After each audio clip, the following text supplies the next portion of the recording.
adjust? Let's go. Ready? Yeah. Alright, so here at Housed Up Inc., what is our purpose?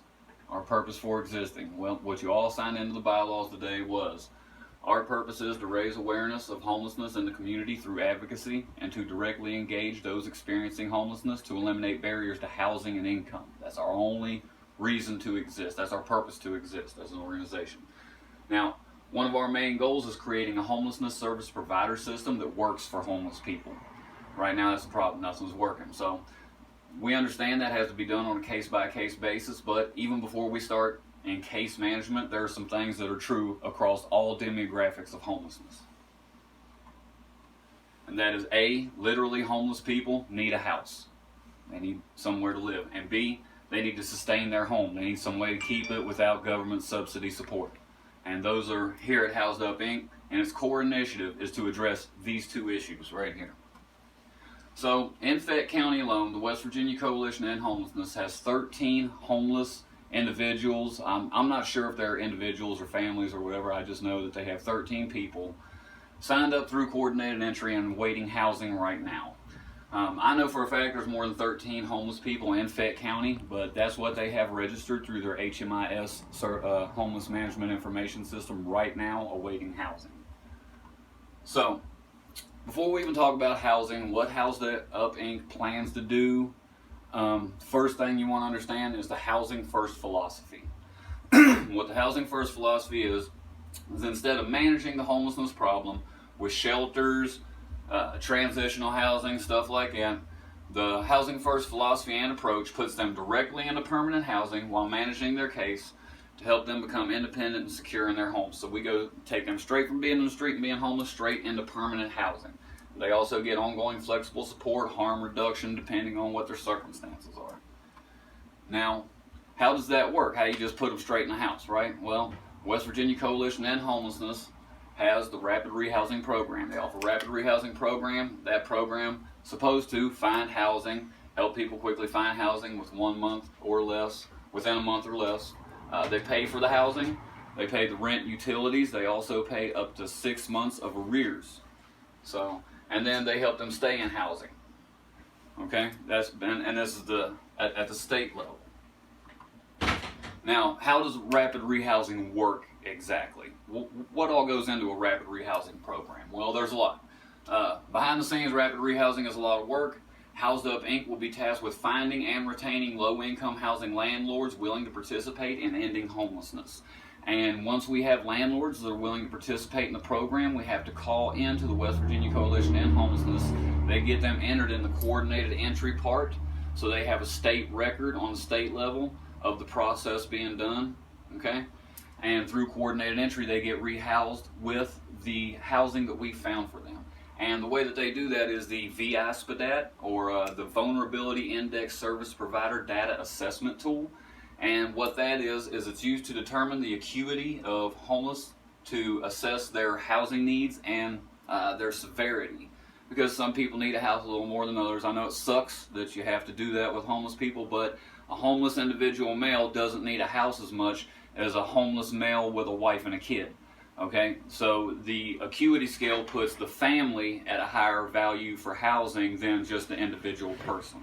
Okay, and that's the acuity tool they use to measure for housing that you've gotten through landlord recruitment and has went through coordinated entry for the housing. So that's how the whole rapid rehousing project works. Now, the street outreach portion of Housed Up Inc. and how a street outreach is going to work. So how's a street outreach technically going to get out there and do this thing? So what they're going to have to do is identify literally homeless people. Now, by HUD's definition of literally homeless, that is somebody that is A, sleeping outside on the sidewalk in a tent, something like that, or B, somebody sleeping in a place not meant for human habitation, an abandoned building or something like that. Those are the two factors that determine whether somebody is literally homeless. What you do then is run them through the VISPDAT to see what their acuity is, how bad they need a home compared to all the other homeless people, and the management system, the Homeless Management Information System, keeps a list of all the homeless people so they can find out who is entering into homeless more often, why, and try to help manage their case to where probably get that not to happen anymore. And then there's housing retention, keeping the housing for the client. And also, you know, the landlord is your client as well. So income assistance, trying to help them maintain that house, and once the subsidies from the Rapid Rehousing Program run out, helping them stay in that house on their own. And then landlord-tenant mediation, that's part of the case management process as well. If the landlord and the tenant's having issues or whatever, it's our job to mediate. So that's what a street outreach worker, their daily activities would look like. Now, how does the outreach plan to accomplish these things for the clients? Like, what's the actual process that they go through? Well, the first thing is the Rapid Rehousing Program. We have to get them in a house, get their bills going, get them set up, and everybody's case is going to take a different amount of time. Some people might not even need the next step themselves, helping them find employment and stuff like that. Some people can find jobs on their own. Some people just need a house, need a leg up for a month or two to get on their feet, and then they can go. Okay, they've already seen in some other programs that happens quite often. But for people that don't know the next step, that don't know what they can do past getting inside of a house, you can use Workforce West Virginia website. I've already used it myself to get employment through Gilman Services Incorporated. I can walk them through the process, what you have to do.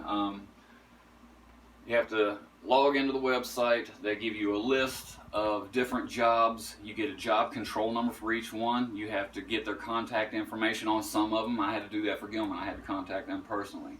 So you have to call that job reference number into Workforce West Virginia to get that personal contact information. I'm already familiar with that, and that's pretty much all it is.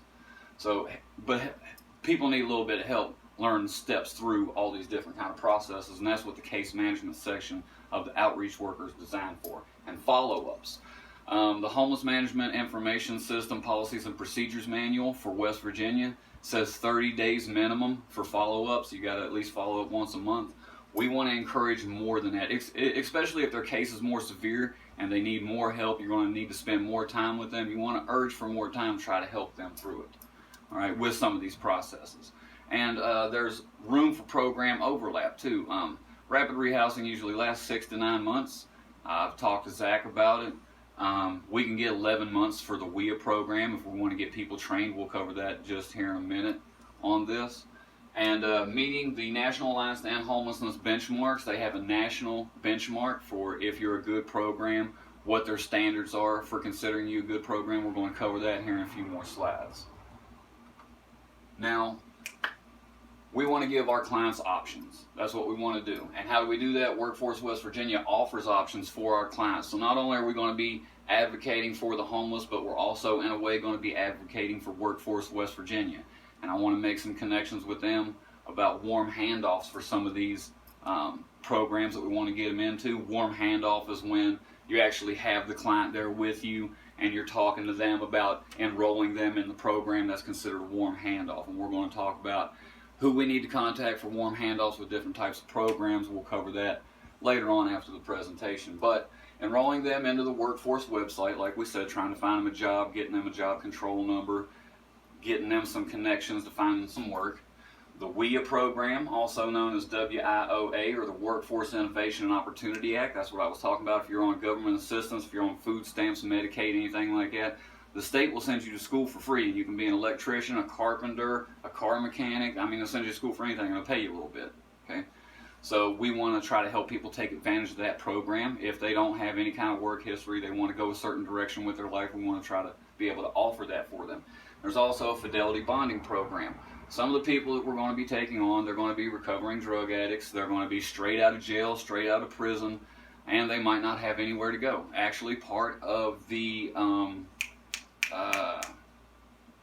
house release program where you can be on a house arrest or whatever, you have to have an address to go to. Some people don't have an address to go to. This is going to be one of the things that we have to address. And with the Fidelity Bonding Program, it puts a $5,000 to a $25,000 bond up for the employer against arson, larceny, theft, and embezzlement for 6 months. If they're working for 6 months at 40 hours a week, they guarantee to work them, they'll put a bond up for them. This is something else that we want to try to get some of our clients enrolled into. This is basically an agreement between Workforce West Virginia and the employers. They already have employers in this program, but we want to tap some of our clients into this program so they can take advantage of it. Now, what about people that are disabled that can't work? There are those too, and that's a good question. If they're disabled and homeless, HUD offers the 811 Mainstream Housing Voucher Program, and this program is for people that are disabled from ages 18 to 62, okay, to apply for that. And that's if they are disabled or there is one person in their family that has a disability. This voucher program pays 70% of their rent and utilities. They have to pay 30% of it, but the voucher pays for the rest. And even if they're part of the voucher program before they go over the age of 62, they go on to 65, 67. Once they're on the voucher program, they're on it. But one thing that we're going to have to discuss here in a little while in the presentation is this program has to be a funding stream for an agency. We have to apply for these funds through a grant process. And we're going to have to talk about that grant. That grant's due in July of each year. So we're going to talk about how we're going to compete for this grant. The street outreach, I have a grant lined up for that as well, and we're going to be discussing later on all the stuff that we have to have put together in that grant to get that done. Now, how can we even tell if our efforts are making an impact on ending homelessness? How do we know if what we're doing is even making a difference? Well, we're going to do something a little different most other places don't do. We're going to have standards, okay? And luckily, the National Alliance to End Homelessness, they already have benchmark standards of programs. They have successful programs already in the United States. And the National Alliance to End Homelessness has 3 benchmark standards of a successful rapid rehousing program. And those are: 1, reduce the length of time program participants spend homeless. They want 30 days or less to consider you successful. Nobody should be spending more than a month homeless. If they want to get into the rapid rehousing program, you should have them in a house within a month. Okay? Then the second one is permanent housing success rate. People exiting the rapid rehousing subsidy that are getting cut off of the funding should be staying in their home after they aren't receiving those monies anymore. They want to see an 80% success rate. 80% of the people should be staying in housing after they're off the rapid rehousing program. And then number 3, returns to homelessness. They don't want to see a chronic homelessness issue where people keep returning to homelessness, even if they carried themselves for a little while. They want to see people staying in a house at least for 1 year. So some of the case management follow-ups, you may not be needed so much in time, but in order to keep up with this benchmark, we'll have to do at least 1 year annual follow-ups for some of our previous clients to try to meet this benchmark. Now, this all sounds good, right? It all sounds like a good idea and everything, but what if you can't recruit any landlords for the program? What if nobody wants to even let you move somebody into the house? Well, my idea for that is West Virginia Housing Development Fund has a program. I've heard it called LIHTC, I've heard it called LIHTC, but it is LIHTC. It is the Low Income Housing Tax Credit Program. And in order to qualify for that program, you first have to have found property already.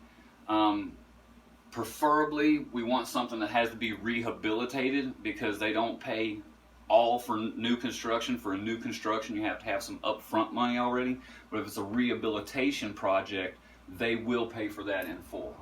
And we'll have to talk to a contractor about the idea. We'll have to find somebody that will bid on the job so we can get an actual estimate of how much it's going to cost to have it renovated.